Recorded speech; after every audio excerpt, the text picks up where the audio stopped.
investor. I lead up the ESG and climate and I guess transition from a reporting, regulatory and kind of action point of view at Quinbrook Infrastructure Partners. We invest effectively solely in the energy transition.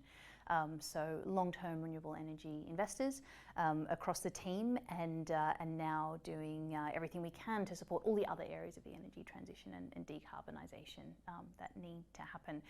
My own back. This is a kind of interesting sentiment that I've heard repeated by even some of the most senior people in sustainability around the world who are leading sustainability and doing incredible things for some big businesses, is this idea that there is inherently a trade-off between ESG, sustainability, climate, and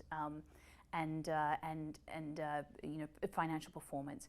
And in 90%, I could almost say all of my experience, what I've seen that if you actually look hard enough and you look long enough and you have sometimes a short-term view, sometimes a mid-term, sometimes a long-term view, you will always find that by looking after the ESG elements, you are protecting capital and you are growing capital. There might be some rare instances, there are some instances where potentially, particularly on a social level, it might be that you do have to, kind of take lower returns. But time and time again, what I see is that you're making mistakes and you're losing capital if you are not attending to the ESG and the climate risks. And we see that in action already today. Assets going underwater because of a 1 in 1,000 year flooding event that actually turned out to be 3 times what people thought would be 1 in 1,000. And if you're not protecting against that in your investment strategies, if you're not analysing that, then you're putting considerable amounts of finance at risk. It could be not carrying about OH&S at a site. And what happens if someone is hurt. There are huge ramifications on financial levels if people don't look after these aspects. And I think that is one of the biggest shifts that we have to see across the corporate world, is that inherently the two are tied, and I think that will bring significant benefits to how we address ESG and climate, how we look at it, and how it's monitored and managed across countries. The governance criteria is essential because if you don't have those structures in place, it's very hard to catch everything. You can't be everywhere at once. And it is, embedding ESG is a process of, it's training people on the ground, it's getting a cultural aspect right, it's convincing people that what they are doing is the right thing, it's educating people as to what they could be doing, should be looking out for, and it's getting feedback from people on the ground as well. So I think that's a big element, but then if you don't have the governance structures extending from the top of a company down, you're going to miss things.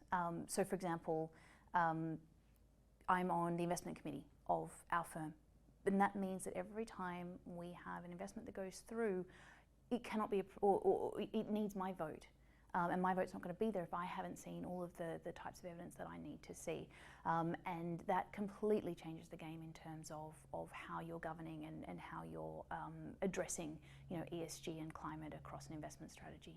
I think what we're seeing that's really interesting right now is an intersection between the energy transition as well as a sense of national security in a sense, but what is local to us. I think it's also really brought home the concept of both globalism and what is local. And that extends to things like where are we sourcing our gas or our coal, but it also goes to things like where are we sourcing our batteries or our fertilizer, or a host of other things. And I think what the energy transition has also done is it's highlighted what we can do on a local level to reintroduce, rescale, and grow local industries again in some areas. I think that's been a really interesting one, not to negate globalism and a lot of the benefits that brings, but I think it's also reminded some countries of the need that maybe we do need to have better technology in our own countries, better skills, other areas. So I think that's been helpful. More broadly with the energy transition though, we really look at the intersection of where are the gaps, what's needed, who are the big industries that are big users of energy that need to decarbonise, and how can we get them there. And that extends from, that might be how are you consuming energy, it might be what's in your carbon footprint, what's your built environment, how are you operating on a more efficient level. And I think there are lots of really interesting areas there, both on the tech side, as we see an increasingly distributed and privately held energy markets. There is a huge need there for technology to be able to make it work, really bluntly, which is incredibly. I think a lot of the big pension fund holders of the world, or the pension funds of the world, have been absolutely integral in driving it. A lot of them have been leaders for many years in driving the transition. There are some countries, there are pension funds from certain countries that have been ahead of others. Some pension funds in countries where the government is not echoing the sentiment, so the pension funds have just got on with it and are really driving that themselves. Others where there was a lead from governments, originally. So a lot of the European countries have had lead from governments in terms of energy transition, and then that's been echoed throughout their social systems, who in turn then request that of their own pension funds. And I think that's something that's really interesting about pension fund money, is it's reflecting what the people who are invested in it want to see their money going to. So it's incredibly powerful. Every time I hear people saying, "Oh, I don't know what to do, how to drive this," I'm like, you can, your pension funds are incredibly powerful, and you have the ability to influence there. And in other parts of the world, we actually see that corporates are some of the big drivers of this. They're the ones who've said, okay, we understand we've got an impact, we've got a footprint, we are taking resources, we are big global players, we're making profits, we need to take responsibility and do something about it.